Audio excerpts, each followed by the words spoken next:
Greetings, brothers and sisters. We're going to take a deeper look into these appointed times. The Hebrew word is MOED, and it can mean a place, a appointed time, or a meeting. And that root word there, to me, is Yahad, and it means to appoint or to affix a symbol or even betrothed. Now that's deep, and we'll see something deeper about that in the MOEDs. Now, we'll begin to get a richer understanding of this plan of redemption, his salvation, and refer to the word Yeshua, meaning salvation. Now, I'd like to preface this teaching on 3 very important points, right? Number 1, the Creator has already declared the end from the beginning. And we're going to read Isaiah in a while, Isaiah 46, where it speaks about this. I want to see its connection with the very first 7 words spoken in Bereshit. And also, number 2, he has told us that he has concealed and hidden wisdom. Right? This is also alluded to in many places in the Word. And we'll have a look at Proverbs, Mashal, chapter 25, verse 2, a bit later. And of course, number 3, the day is like 1,000 years principle. Now this is very important because he has told us this for a reason, and he has drawn our attention to these matters. Just like we take, there were 7 days of creation. We have the 7-day week cycle, just an example. Now, obviously there's mysteries in these things that have been concealed and hidden. Now, Wisdom chapter 12 verse 20 says, "But you have ordered all things by measure, number, and weight." Just like this 1,000-year principle, and this is spoken of in Psalms chapter 90 verse 4. It says, 1,000 years in your sight are like a day that has just gone by, or like a watch in the night. And also in 2 Peter's, it states in chapter 3 verse 8, "But do not forget this one thing, dear friends." So he's saying we're not to forget this one thing. With Jehovah, a day is like 1,000 years, and 1,000 years are like a day. Now, that's important when we look at what I'm going to show you in a while to do with these MOEDs, and how everything is ordered by measure, number, and weight. Now also consider, the Creator warned Adam that in the day he eats of the tree of knowledge between good and evil, in that day he would die. Well, what do we observe? Well, Adam never reached 1,000 years old. He actually died at 930 years old. He died before 1,000 years were completed, just as the Creator said that in the day he eats of that tree of knowledge between good and evil. So you see, he's talking about that very first day, and that's very important to note. Now, join me, brothers and sisters, as we look deeper into the mystery of these appointed times, his MOEDs. Now let's read Isaiah chapter 46 verse 10. Now that Hebrew phrase for Isaiah is Yesha Yahu, meaning Elohim saves. And we're talking about the salvation that is declared in his Torah everywhere. And we know Yeshua is salvation. And we see that the word Yesha Yahu means Elohim saves. Now, let's read these words, because the Creator has already declared from the beginning, the end. And this is written here in these words. Now, we read, Magid Mereshit Haharit Umikadem Asher Lo Nasu Omer Asati Takum Vekol Epsi Eze. Declaring from the beginning, Elohim, right, from ancient times, that which not to come, well, is to come, sorry. And Nasu means to do or to make, and Omer means to utter, to say. And we have, my counsel advise, shall stand, and I'll do all my pleasure I will do. So he's saying that he has declared things from the beginning that will come about, that he will do. So he's drawn our attention to the beginning.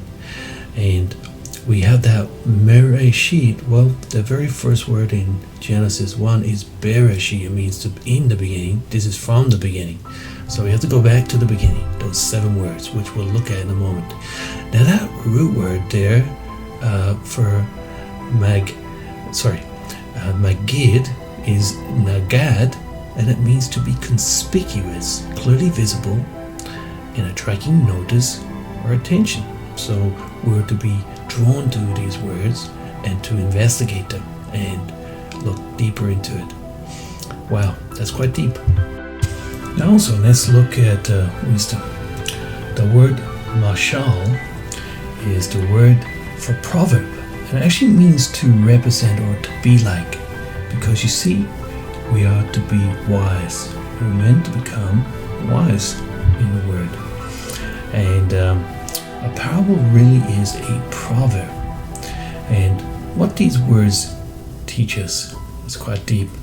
It says, Kavod Elohim, Aster Davar Huk Kavod Melakim, Hakor Davar.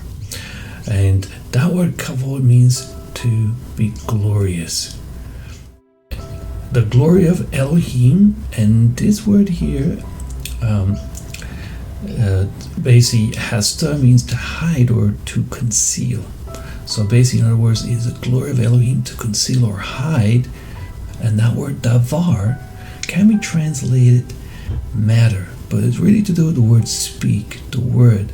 So is the glory of Elohim to conceal within the word. And we have hu kavod, but the glory of the Malakim, or the kings. And that word for kings is Malakim, but the word for messenger or angel is the word Malak. And it comes from these same Hebrew consonants, Mem, Lamed, and Kaf, right? So we have the kings, but we also have messengers come from this word, the angels. Right. Now, also, if we see the word Hakor, means to search or to examine or ponder. And we have the word again, davar. So he's telling us that he's concealed many things, hidden many things with his words. Then it was the glory of kings to look in, to search out these matters. Wow. So this is really what we're trying to bring your attention to, is that many things are actually hidden within his word. Now, before we look deeper into these moedims, where we'll focus on the hidden wisdom in his word, let's first start with a lesson from Israel's past concerning these matters. I'm going to quote from the book of Jubilees. That Hebrew word is Yovel, literally means ram's horn or shofar.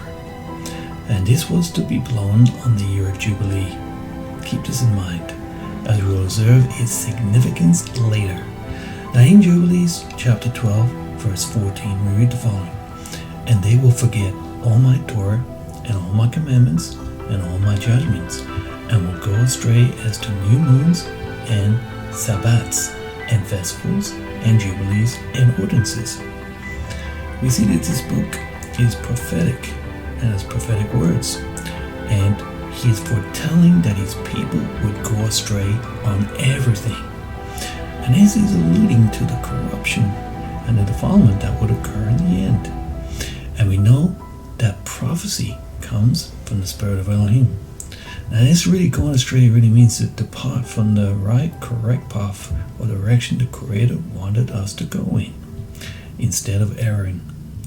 Now the book of Jubilees really discusses these Jubilee cycles, representing the division of time into days of Sabbats, cycles of weeks of years, and pointing us to this final day of rest. Now, as with Jubilees, we can see that the Creator ordained this commandment. And in Leviticus 25 it talks about a Sabbath year, one in every 7, the Shemitah, and then a Jubilee year, one in every 50 years. And He has given us this pattern for a reason. We can observe this pattern has to do with the number 7. Now, when we understand that the Creator has never done away with this pattern, it is written on the heavenly tablets. He has engraved this design in His world. We see this pattern in the 7 days of creation. He has instituted our 7-day week pattern that all nations adhere to. We were to work the land 6 days, but the 7th day was a day of rest, and it was forbidden to do certain things on that day. Elohim has also applied this same pattern to the week of 7 years, known as the Shemitah cycle. And every 7th year was an agricultural cycle, and the land was to have a sabbatical year, meaning to release. Now, we see from Israel's past, they never observed and kept this commandment. The Creator even forcibly evicted them from the land so that the Sabbath rest could be observed. And there was a lesson in this. And we see as a result they were carried away to Babylon and brought into captivity. And this was for 70 week of years, 490 years, a day for every year that the land did not observe the Sabbath. And we see something quite amazing at the end of this period. We see that they would get another 70 weeks of years. And this was the 70-week prophecy known as Daniel's prophecy about the Messiah. And we see at the end of that, it was a Jubilee year, and it was the year of setting the captives free. But we observed this occurred twice, and it was due to disobedience. Now, we also have this greater pattern, and it has to do with the Jubilee cycle. We see that there is this 7 times 7 years equaling 49 years. And then on that 50th year, it was a special year. And something quite amazing happens on this year. We see that all lease or mortgage lands were to be returned to their original owners, and all the slaves and bonded laborers were to be freed. Well, we can see something quite remarkable about this cycle. It has pointed us to that final day of rest. Now, bear in mind, why did they not observe these commandments? Well, if we think about the rulers of the earth, this was not in their favor. They wanted to covet and take everything for themselves. But if the world was to adhere to these commandments, wow, what a better place. Now also, we see that this fits in perfectly the Jubilee cycle with this 70-year pattern. Now, there are exactly 140 Jubilees in this complete 7,000-year period to complete all things.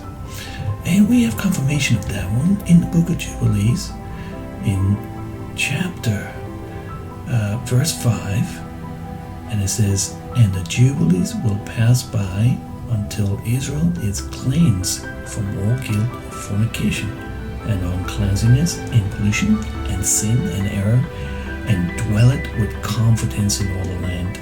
And there will be no more a Satan or any evil one, and the land will be clean from that time forevermore." And we see that this is going to occur at the end of the Jubilee cycles. And this is what is going to happen at the end of that 7th day, just as He foretold. So we see this time period can be measured in Jubilees, and hidden therein is His wisdom. Now that we have a little context around this pattern, let's observe that the Creator has not been happy with His people because they never kept His ordinances or even understood His ways.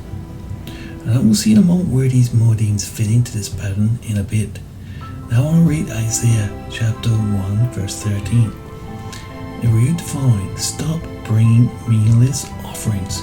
Your incense is detestable to me. Your new moons, your Sabbaths and convocations, I cannot bear your worthless assemblies. Your new moon feasts and your appointed festivals I hate with all my being. They have become a burden to me, and I am weary of bearing them. When you spread out your hands in prayer, I will hide my eyes from you. Even when you offer many prayers, I am not listening. Now, we see this pattern to do with these new moons and Shabbats. And we see that the Creator has said that your convocations, your new moons, meaning they are not the Creator's, they are not what the Creator has laid down in His Word, the pattern that He has given the Israelites to follow. So you see, they are doing things contrary to what the Creator has written and spoken. And we see that they observed, Israelites in times past, the observance of the new moon and the Shabbats, but this was not what the Creator commanded of them. Now, we see that the Creator stated that these were meaningless offerings they were bringing before Him, and He hated them, hated those offerings. Now, what else do we observe here? Well, we understand later in that context, in those verses, that the Creator states the following: the ox knows its master, the donkey its owner's manger, but Israel does not know, my people do not understand. So you see, they do not know Him, and they do not understand His ways. And this is why these offerings are meaningless to Him, because they are not brought with understanding. We see that mankind have made these offerings meaningless by their own traditions, their own understanding. Now this was not different, or no different, shall we say, in the days of the Messiah. We see that the teachers of the law broke the commandment by their traditions. Why would that be any different in the end? In fact, the Creator stated that everything would be corrupted and defiled in it more than any other time. And we see they were your ways, meaning not my ways. So we have to understand the ways of the Most High. And He stated that His ways are higher than our ways, and His thoughts are higher than our thoughts. Now also in Colossians chapter 2 verse 16, we see the same. Paul alludes to these words. He says, therefore do not let anyone judge you by what you eat or drink, or regard to an appointed time, a new moon celebration, or a Sabbath day. So you see, Paul is going back to these words, and we see that they had brought all these traditions, their own appointed times, into the assembly. And this was not the message, or not the understanding about these feasts. And we see Paul stated that these were shadows of things to come, that the reality were found in the Mashiach. So what we'll observe as we go through the MOED, we'll see that they are actually much deeper, and they are all to do with His wisdom, and they are all to do with the Mashiach. Now, it's important, brothers and sisters, to learn from Israel's past, so that we do not repeat their error and walk in ignorance. Now we're looking deeper to the mystery surrounding these MOEDs, and we'll see they are all about the Mashiach, His wisdom, foretelling the end from the beginning. So when we bring the offering of wisdom, which is all understanding, before Him, He will accept this. Consider these words, Sirach, chapter 15, verse 10. For in wisdom must praise be uttered, and Jehovah will make it prosper. What we're about to cover here is very deep and profound, and this has everything to do with His wisdom. Take for example, we're told in Ecclesiasticus chapter 1 verse 9 that He has created her and saw her and numbered her and poured her out upon all His works. So we see that wisdom has a number, and she is poured out upon all His works. So we're to look upon the works of the Most High. And we're also told in Proverbs chapter 9 verse 1 that wisdom has built her house, meaning everything is already completed. It is finished. And she has 7 pillars. Now this truly is the basis of what we're going to talk about in this illustration, is that everything has to do with his wisdom. Now also told in James chapter 3 verse 17 that wisdom that comes from heaven is pure, peace-loving, considerate, submissive, full of mercy, and good fruit, and impartial and sincere. So this is what we're talking about. Wisdom is everything and is so deep, so profound, we cannot even comprehend or glory. Now, this really does display the power or reveals the height and the depth of his knowledge and his understanding, which is way too grand for us to even comprehend and too magnificent for us to describe. Now the Creator has told us in his word the following. In Isaiah chapter 55 verse 8, "For my thoughts are not your thoughts, neither are your ways my ways. As the heavens are higher than yours, so are my ways higher than your ways, and my thoughts than your thoughts." So you see, the Creator resides in the heavenly realm, and everything that happens at that level is beyond our comprehension. It is too high up for us to even grasp. So in other words, we cannot comprehend or understand his ways if we are using our own understanding. Therefore, we can only marvel at these words and reflect and observe as we go through this illustration how profound and how deep things are.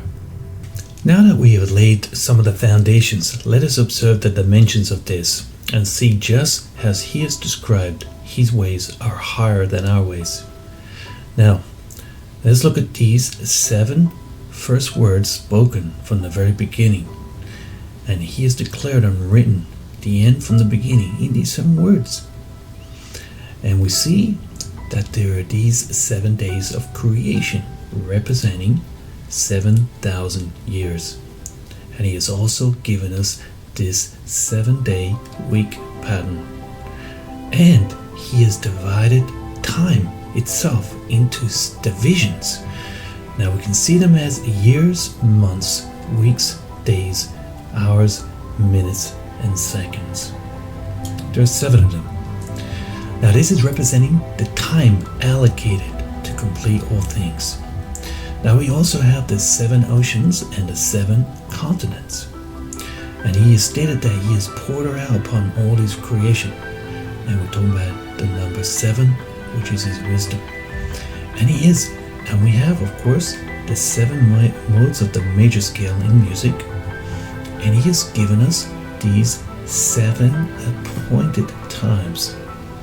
Now, these appointed times we're going to cover in a moment, because you'll see that they are quite deep. And also he has given us what's called the Shemitah, the year of release. Now, this is widely known as the sabbatical year. And the Torah required that all Jews work 6 days, and they were to rest on the 7th.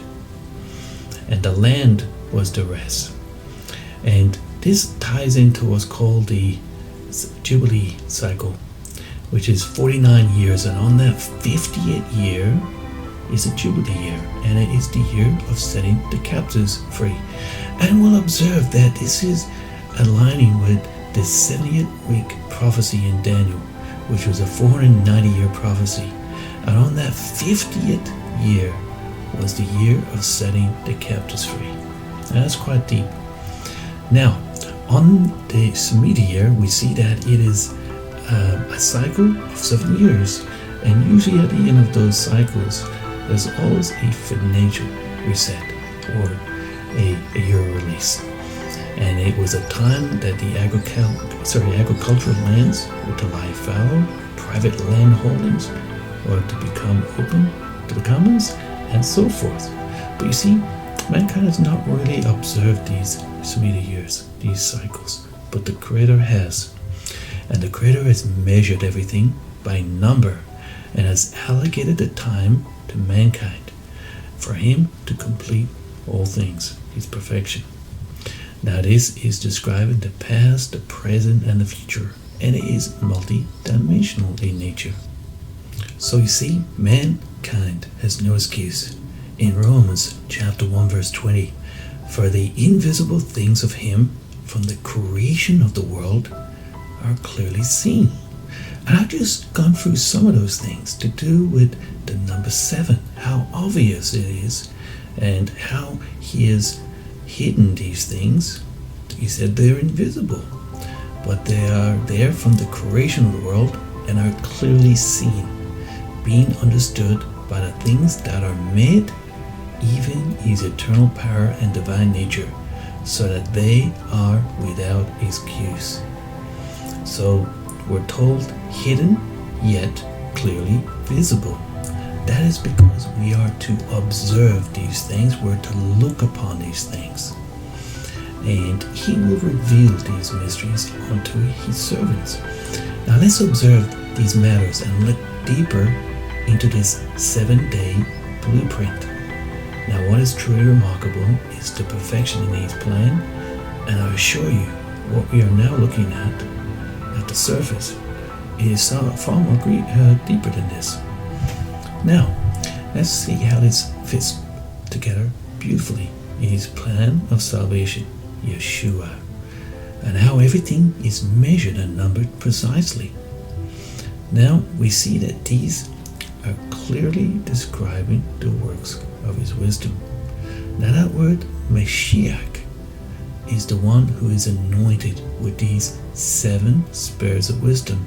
Now remember, Messiah told us that, we had the 2 menorahs, and we had those 7 spirits that roam throughout the earth.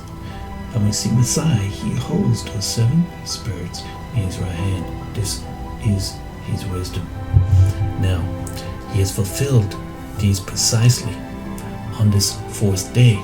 So we had already covered these 7 first words, and I told you a day is like 1,000 years, and we count 4 days in, we have 4,000 years. And the Creator said that at the time of that 4th beast, which occurred on that 4th day, he would establish the eternal kingdom. And he foretold this precisely in the 70th week, or the 70th Jubilee prophecy in Daniel, that at the end of that day, the Messiah would bring about the destruction, or the process to bring about the end to the beast. And this occurred obviously on that 4th day. Now also we have these 4 appointed times, and there are 4 of them, and these 4 occurred on that 4th day. Okay, so let's keep that in mind. Now we know that the Aleph and the Tav, Yeshua has told us that he is the Aleph and the Tav, and John alluded to this. In the beginning was the Word, and the Word was with Elohim, and we know the Word became flesh and tabernacled amongst us. And we'll see that this tabernacle is the same thing that is going to occur at the end on that 7th day, just as he told us from the beginning. Now, what else do we observe? Well, we, at the time of that 4th beast, we had those 2 legs of iron and clay, the feet, and we observed there are 10 toes upon those feet, and the clay was mixed with iron, meaning we're talking about at that time there were divided kingdoms. Okay? The Messiah alluded to this. He said a kingdom divided against itself will fall. Now, those 2 legs representing the divided kingdom of Satan. And we're going to observe a bit later this 2 witness pattern and how it fits perfectly with this plan. And of course, the number 4. Well, we see this the number of the earth. We have the 4 corners of the earth. We have the 4 cardinal points. We have north, south, east, and west. We have the 4 seasons, the 4 winds. We have the 4 phases of the moon, the 4 rivers coming out from Eden. We have 4 elements such as the earth, fire, air, and water. We have the 4 angels, and we have the 4 beasts, and the 4 gospels of truth. And we have those 4 living creatures with 4 faces. we have the division of people, language, tribe, and nation. There are 4 of them. And of course, we have the 4th commandment. And we're told to remember the Shabbat, and that's the 7th day. Now, that 7th day is related to creation. And you see, these 7 words, well, that final 7th day represents rest, because that's what the Creator said. On that day, He rested from all His works. Now, when we consider these things and ponder them within ourselves, we can see that the Creator is very precise, and there is an order and a design to everything He does. When that shofar sounds, we see this occurs at the end of the 6th day. And also the 6th seal. Now that's very deep. And we see that those 4 angels would be allowed to empty the 4 winds upon the world to destroy the wicked. Now observe that these 4 appointed times occurred on the same day when the 4th beast representing Rome came about. Now those 2 legs of iron and those feet mixed with iron and clay, and feet have 10 toes. Well, 5 on each side, but we have 10 of them. And that iron mixed with clay symbolizes a divided group of people that will not unite. They'll never see eye to eye on anything. And when Rome broke up into 10 kingdoms, we see even that level of detail is that prophecy. Now, about these 4 appointed times, we have what's called the Passover. And that really symbolizes from death to life, because this is when we pass over, that we are not destroyed for our transgressions. And we see is the Passover lamb symbolizes the innocence, the one without guile or corruption and perfect in wisdom. And we're told this concerning the Passover lamb, that he was selected on the 10th day of the first month. The 10th day is symbolic. It represents the covenant, the 10 commandments. And the first month represents from the beginning. And in Revelations 13:8 states this also. The Lamb had been slain from the foundations of the world. So from the very beginning, He had determined this. Now, this unleavened bread, well, this symbolizes many things. Well, it means that He was without guile or corruption and sinless. And we see that the unleavened bread, right, symbolizes no corruption of any sort. But also, we see that Yeshua, He told us that He was the bread of life. And we also are told that He had given thanks, broke the bread and said, "Take it and eat this, my body, which is broken for you. Do this in remembrance of me." That's in 1 Corinthians chapter 11, verse 24. And this has to do with what He was told to do on this day. And it had to do with the Massa. Now the Massa was hidden. It had to be found. And it had stripes upon it. And they were eating the Massa, breaking it. And Messiah was fulfilling this before their very eyes, because He was broken for our transgressions, just as He foretold. So this is all about the Mashiach. And He is fulfilling this literally in 1 Corinthians by Him breaking the Massa. And the Massa was hidden. You had to find it. Now also we have these, I should mention, Messiah was also, He told us, He was born in Bethlehem, the house of bread. And this is the same manna that rained down from heaven in the wilderness, His wisdom. Now, isn't that quite amazing? Now also, we have these first fruits, or it's called Yom HaBikurim. Now this symbolizes the resurrection and the eternal life. And it was at this time that the chief of the Omer or barley, the first grain to ripen at the harvest, it was waved before Jehovah. And it was a prescribed thing that occurred. And we see Messiah is fulfilling this waving because he is the first fruits from the dead, just as the word teaches. And there was this counting that had to occur, and it would symbolize the Shavuot, or the time, the feast of Shavuot basically, and it would be 50th on the 50th day, and they would count 49 days.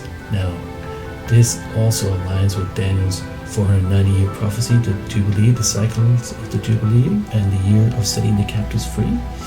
Well, we see on that Shavuot is a memorial day because it was the day that the first covenant was established. The 10 Commandments were given on Mount Sinai to the Israelites. Well, we see that the new covenant was confirmed on the exact same day, and it is known as the day to set the captives free. And we now see there are 2 loaves of bread because there are 2 words, the old and the new covenant. That is really cool. Let's observe. We talked about this 4th day, 4,000 years in creation. And remember, he said that these are the final days. We're in the last days. And what do we observe between the 4th and the 7th day? Well, we have 2 days. And this is representing the witness panel. 2 days. And what do we observe here? Well, this is really quite remarkable. We see that during this time, Messiah entered the heavenly realm. Well, that has some mind is to do with the heavens. So we have 5, the number of grace. We have Messiah in the heavenly realm.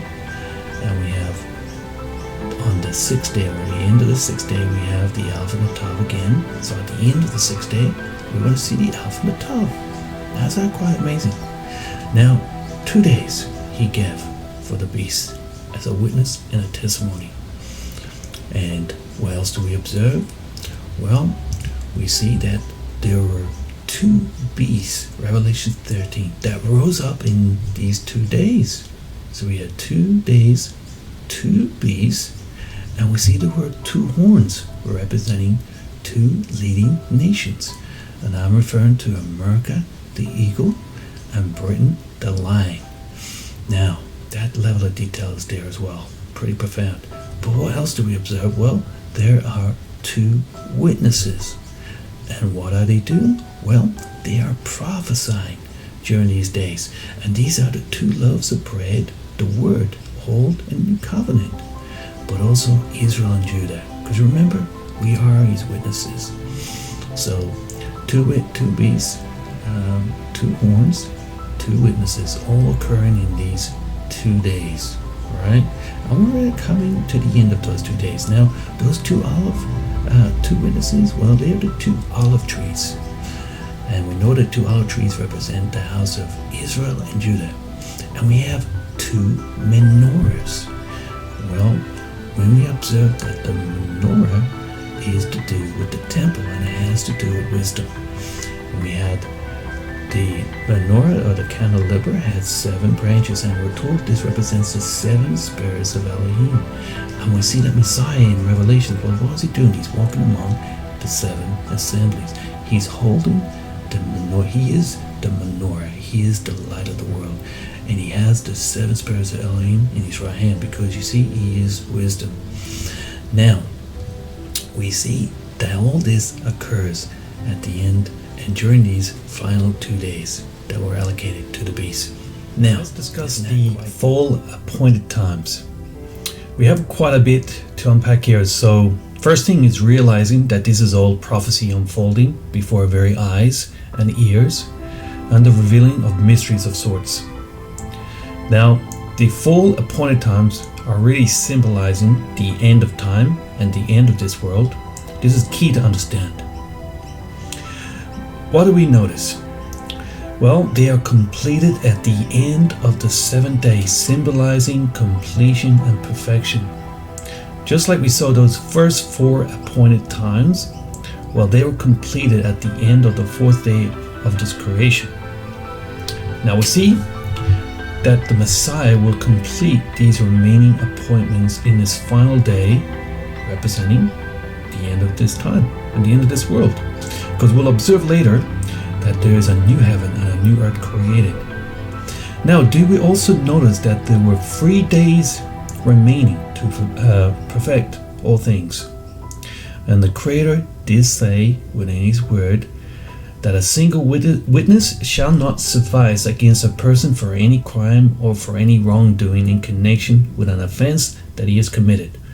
Only on the evidence of 2 or 3 witnesses shall a charge be established. So you see, the Creator has told us that His ways are higher than our ways. His thoughts are higher than our thoughts. And He deals at a much higher level, not at a, you see, a human likes to box things and put it in a little box and apply something to it, but the Creator applies it to all creation and to everything He does. This is spoken of in Deuteronomy chapter 19 and 17. Now also, what do we observe? Well, this telegraphed within the prophecy of the end of days, and it's represented by these 7 seals, the 7 shofars, and the 7 bowls of Elohim's judgment. And there's 3 of them, notice, just like there were 3 days remaining. Now, obviously the Creator is drawing our attention to this number 7 for a reason. 1, it symbolizes His wisdom. 2, His completion and perfection. And 3, the end of time. Now, let's take a look at these remaining appointments and what do they symbolize? Well, if we look at Yom Teruah, it is the blowing of the shofar. And the first time we notice the shofar is mentioned is in Exodus 19 on Mount Sinai, when the Creator met with Moshe and gave him His 10 commandments, the basis of the covenant. Now, this also aligns with the shofar blast that we hear in the book of Revelations, because what we'll see is that this is symbolizing the completion of these 3 remaining appointments, and they're all completed in this 7th day. Now, that blowing of the shofar also symbolizes the ingathering, the heralding, the return of the King. And it also is prescribing to these 10 days of awe, a time when our transgressions will be atoned for, and the names will be confirmed in the Lamb's Book of Life. And this is alluding to this Day of Atonement. There were 10 days of awe. Yeah, and we'll talk about that in a moment, but this is quite deep because it is alluding to this covenant which had to do with the 10 commandments. And it is the same day that the ruach HaKodesh was given on Shavuot, and the same day on that 4th day, remember, when the commandments were given, but also the ruach HaKodesh. That's quite deep. Now, Yom Kippur, also notice that it is the 10th day of the 7th month, is known as the Day of Atonement, a verdict, a judgment day. Now you notice where it talks about this 10th day, and you had 10 days of awe, and there's this 7th month symbolizing, of course, the end, but also bringing our attention back to the covenant, which has to do with these 10 commandments. Now, that's quite deep.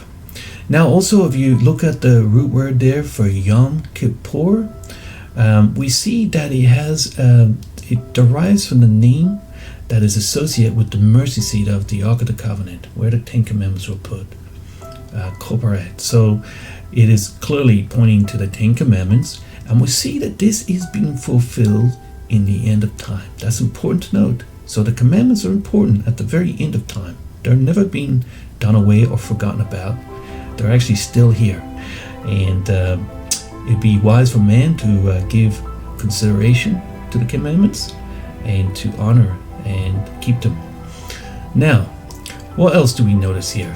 Well, on this Sukkot, well, this is known as the Day of Jehovah, and it is symbolized on this 7th month also. And we see that this is representing the indwelling, or the tabernacle, where Elohim and Messiah will tabernacle with mankind. And we notice it happens in the end, on that 7th day. Wow. So this 7th day we see is representing this 1,000 years, and there's a lot going to be accomplished during this time. Well, we're going to see the first resurrection. Also, we see what is completed at the beginning of this day. Well, we see that Satan is bound for 1,000 years. and he's released at the end of that day for a short period of time to deceive the nations again. We see at the beginning, judgment. We see the destruction of the beast and the false prophet. We also see the Messiah's millennium reign. Now this is representing this 1,000-year period. And we see this phrase Messiah used a lot. He said, the Lord of the Shabbat. Well, the seventh day has always been that day of rest. And we see that Messiah many times alluded to this. And this was prophetically telling us that this seventh day is his reign, symbolized as this appointed time. Now, also, what is completed at the end of this day? Well, we see this new heavens and new earth is created. And we see the tabernacle, which is fulfillment of this Sukkot. And we see only the ones who can enter the new city are those whose names are written in the Lamb's Book of Life. And also we see this great white throne at the end of this 1,000-year reign. And we hear that death and hell were cast into the lake of fire. This is the second death. And we're also told whoever was not found written in the book of life was also cast into the lake of fire. And this is called the second death. So many things occur at the beginning and the end of this day. Now, also in Revelations 10:7, but in those days when the seventh angel is about to sound his trumpet. You see, this seventh angel symbolizes the end, because it's the last trumpet. And it states that the mystery of Elohim will be accomplished just as he has announced to his servants the prophets. So you see, this mystery has been announced to his servants, because you see, the Creator reveals his mysteries onto his servants. So this is really quite amazing.